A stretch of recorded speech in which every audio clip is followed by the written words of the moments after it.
പുന്നാരപ്പൂമുത്ത് പിരിയുന്ന നേരത്ത് ആലങ്ങളാകെ കരഞ്ഞല്ലോ. തോഹ റസൂലുള്ളാഹിനെ നമ്മൾ കാണൂല, വിരഹത്തിയാകെ പടർന്നല്ലോ.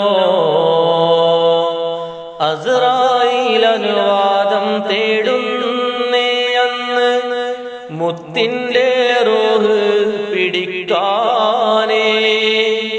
പൂമുത്ത് സമ്മതമേകുന്നേ മെല്ലെ ഉമ്മത്തി എന്നോർത്ത് തേങ്ങുന്നേ. വെണ്ണയിൽ നിന്നോരോ നൂല് വലിക്കുമ്പോൾ ആദര